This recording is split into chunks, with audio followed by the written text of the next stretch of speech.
Welcome back to the vlog. We are waiting for our van to be constructed. We're still in the Airbnb and today is our top 10 things we're going to have to give up for van life. We are Alan and Sadge.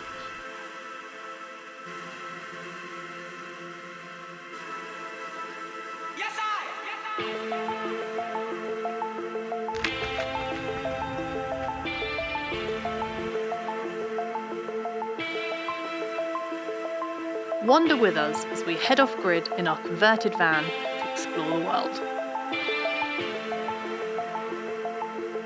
Number 10 is baths.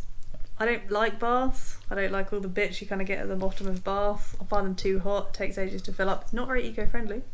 But you like baths? I do. I love a bath, yeah. What can I say? No room for a bath in the van whatsoever, though.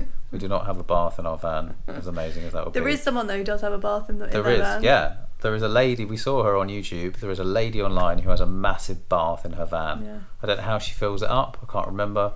I don't know how it works. There's just this lovely shot of her sitting in the van, in a bath, looking out over the fields. Lady in the van with the bath, if you see this, let us know how. I'd love to know. Number 9 on our list is power. So, the van is going to have quite a big solar array with an inverter, lots of USB ports, that kind of stuff. So it's going to be pretty good. We're going to talk you through our setup closer to the time. But you are definitely going to have to give up some stuff, aren't you, that you like? Yeah, I am. I'm going to have to give up my precious blender so I can make my coffee frappes in them. Such a simple recipe as well. It's ice, instant coffee, chocolate powder. Well, sometimes you add a bit of water, almond milk or soy milk. Whazz it up, so good.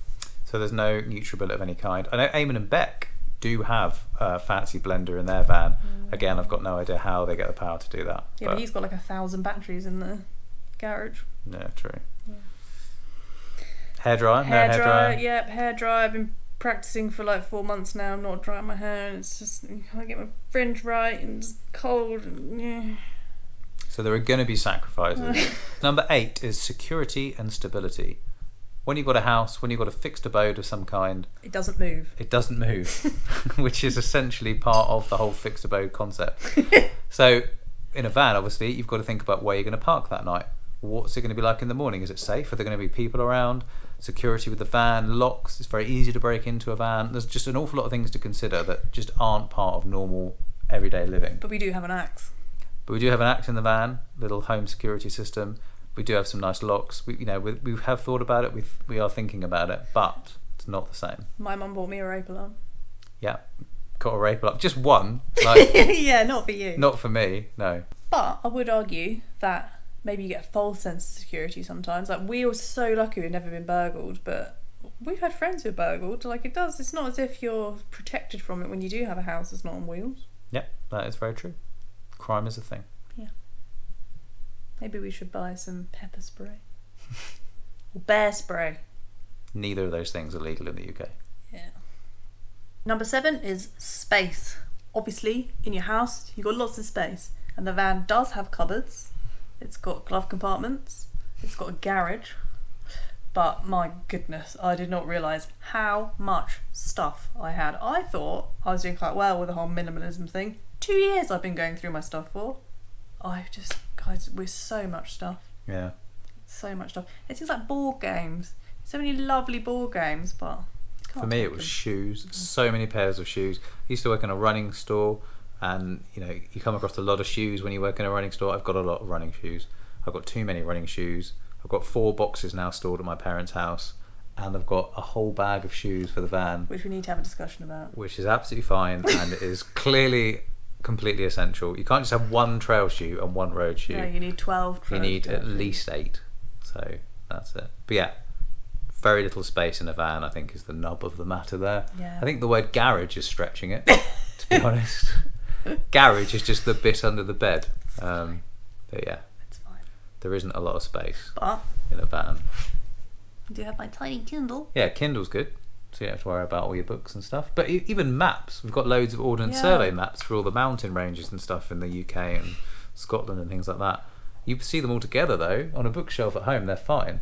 In a van, That's half the garage. That's half the garage. Full of OS maps. Especially with my shoes as well. So, yeah. But we have saved on the toothbrush. That's true, yeah. We've only got one toothbrush and we switched the heads, don't we, darling? Yeah. I think it's a bit of a game changer. Yeah. We'll never go back. We might go back. It's quite irritating. No, it's lovely. Yeah, you just can't brush your teeth at the same time. But that's fine. You've got no room to do that anyway in a van.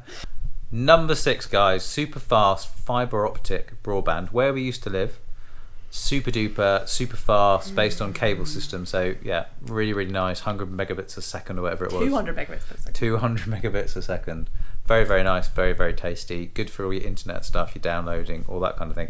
In the van, however, obviously we're going to be reliant on mobile phone networks, which is not as simple as you'd think. You're also in effectively a Faraday cage, which is just a metal box, so that's going to cut signal out quite a lot. Yep. We have some awesome solutions to that, I think. Yes. We've got an antenna on the roof and all sorts of cool stuff. We'll show you that. It's pretty sweet. But it's just not going to be the same. No. There's no two ways about it. No. Especially in Europe, especially post-Brexit, where getting unlimited contracts and things like that's going to be challenging. There's going to be a lot of stuff to look into, a lot of stuff to make work. Oh, we've got a Wi-Fi aerial that we can also attach to the window to piggyback off other people's Wi-Fi networks and stuff. Is that the booster? That's the booster thing, yeah. So we've got solutions, but it's not the same as beautiful fibre optic broadband plumbed into your house. Yeah. Number 5 is our house. So we have nothing fancy, just a nice little house. Worked really, really hard to get that house, didn't we? Incredibly difficult to get a house, as I'm sure many of you know. If you're trying to get a house during these difficult times. Being millennials and whatnot. So yeah, it's an awful lot to give up, really. We've rented out the house, so someone else is living in our house, which is just feels weird. Really strange feeling, isn't it? Yeah. And was quite a scary thing to commit to, because obviously it's a long time, and we don't want to. Yeah, we just don't have a home to go to. If we suddenly decide that actually this is a disaster and we don't like living in a van, for example, there is tough. Yeah, like, what are you going to do about that then? Yeah. So I think it's an awful lot to give up and lose, and you attach a lot to a house, don't you? You put memories down there. Yeah. You spend your time making the house look a certain way, and suddenly it's all just sort of taken away, and it's definitely challenging. Certainly for me, I think that was a big commitment part of the whole van life concept, and sort of it's one of the scariest things for me, knowing that our home is no longer our home in effect, and we can't go there ever again, or for a long time anyway. Number 4, toilet. Something we've had quite a lot of conversations about. Like, that was a big question for me going into van life. Where do you go to the loo?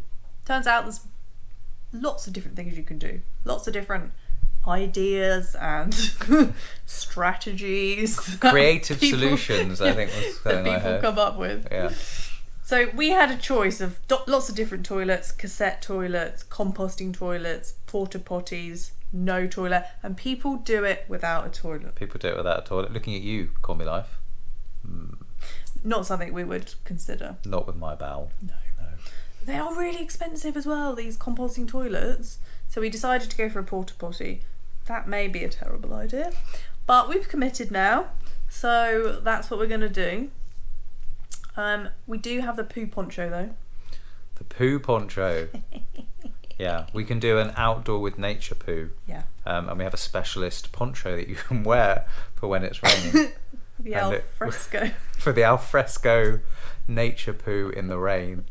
You could not be more comfortable. It's got a long bit at the front, a long bit at the back. So you're covered. You are covered, yeah. Imagine a plastic skirt which is wiped clean. Lovely. Cut. But yeah, no, it's good, isn't it? I think. But the convenience of a flushing toilet in a house is not. I think you just take it for granted. Yeah, well, right. I always did, until you suddenly think about what it's going to be like to not have a toilet. Yeah. And there are public conveniences, obviously, but they're few and far between. Especially lockdown. Yeah. The first lockdown, they just shut all the toilets. All the poor van lifers that were reliant on those. A lot of people use gyms, don't they, and things like that. Have a gym membership. Again, they all shut. So toilets are a challenge. I feel like we're going to be going to McDonald's a lot. Yeah. Yeah. A McShit, I think they call it. Oh, do they? Yeah. I got myself a Shiwi though. Don't know how that helps. No. But I've got it. I've got a bottle, a special bottle. So, yeah. It's that 2 a.m. wee though, isn't it? That's the thing.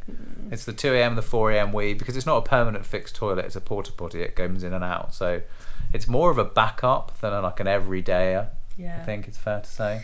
Because if you're in a campsite, you go use the campsite loos. Yeah. If you're completely in nature, you just find the nearest bush. Responsibly, which we will. We could do a whole video on how to poo responsibly outdoors. Leave no trace. Leave no trace. Absolutely. It's if you're like an air surrounded by other vans that have toilets, because they're big motorhomes. Yeah, or like on a street. Yeah. That's when it gets tricky. Yeah. We'll make it work. Yeah. Number 3 is personal space, quiet space, that time that all humans need to rest and to recharge. Which is fine when you're living in a house and got a car and you go to work, but not so big in a tiny van. Tiny van. Tiny van. Not a lot of space, I think it's fair to say. No. It's those moments where it's been raining for 2 days. You can't get out of the van really, or it's not very easy to. Yeah. I think in summer when the weather's great, it will be world's biggest garden. Yeah. But in winter, cold and wet. Yeah. And it's fine though. I can serenade you with my violin. Yeah.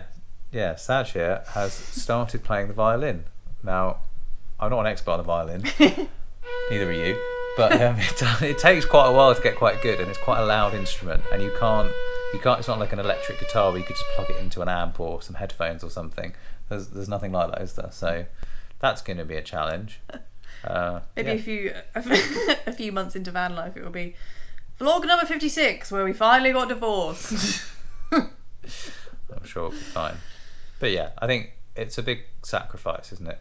You don't have that level of personal space that you would have if you weren't in a van. Number 2, friends and family. We're going to be leaving a lot of people behind, aren't we? Yep. We are members of the best running club in the world, Blackwater Valley Runners. Blackwater Valley Runners. Shout out to the BVR. BVR massive. But just a great bunch of people, some great friends there that we've made. And it's just really sad to not be running with them on a Wednesday night. And just we won't be seeing them. The same with friends and family. You lot, yeah. My mum, my dad, your mum. Yeah. It's just going to be a lot to kind of, It's massive consideration for us to not have, Yeah, I think the nomadic lifestyle, inherently you're going to come into contact with less people, aren't you? We're going to be going to remote places. Yeah. You can't form those relationships with people. Not long term, is it? Yeah, you're not staying in the same place for a long period of time. So you're not going to have those relationships. I hope we can find a way to, still make good relationships with people and kind of form relationships as we travel. And we got Zoom. Yeah. Got Facebook Messenger. Yeah. Chatbox. Yeah. There's the internet, isn't there? There is the internet at the end of the day. That will help, but it's still not the same. No. I think that's sorry to interrupt you. I think that's partly the reason why we're doing the vlog as well, so we can keep connecting with people that we know and love. And yeah, definitely. Yeah. So number 1, and I can't be happy about it in any way. What I'll be is Rick, our precious cat. The Fluffmeister General. Yeah. I knew I'd get upset talking about it. Yeah. It was one of our biggest considerations, wasn't it? We were like, I was like, I'm not doing van life if we can't settle him. No. It's just the hardest bit to foster him to our good friends, and I know he'll be fine. He's got lovely big house and garden, and they are really engaged with him, and he'll be fine. But we couldn't bring him. I really wanted to bring him, but we couldn't bring him. People do, don't they? He's just not that kind of cat, though. He's nice and chill, but he wouldn't cope with it. I don't think. It. If we brought him with us, we'd be doing it for us, not for him. Yeah. It's better that he's settled with good friends. So. Yeah, absolutely. And Joe, I still see him in the corner of my eye. Yeah. Like when you see like a tea towel on the floor, I'm like, Yeah, it's weird, isn't it? Yeah. And tuna as well. Tuna. Yeah, you can't make a bowl of tuna without thinking you should be accosted by this fluffy furball. But no, he's not here anymore. It was definitely the hardest thing to give up. I almost completely didn't do it, I think, because of him. I think I'm still a little bit in denial, really, actually. Yeah. It's a really hard thing. Yeah. But he's okay, he's doing well. He's fine. Yeah. Yeah. So he's alright. He's fine. Yeah, he's settled in. He's harassing our friends for food every day. Yeah. Just putting the work in, to really kind of Yeah, wrap right. them round his little fluffy paw. He's putting the hours in, isn't he? But, yeah. That is number one. Number one. The most fluffiest of fluffies. Cheers, guys. That's it. Our top 10 things we're giving up for van life. Thanks for watching.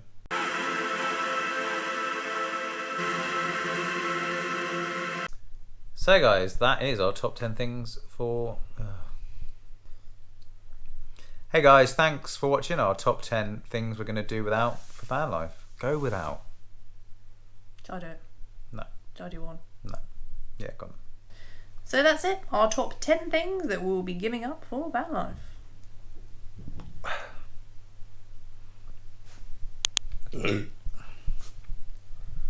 So gassy.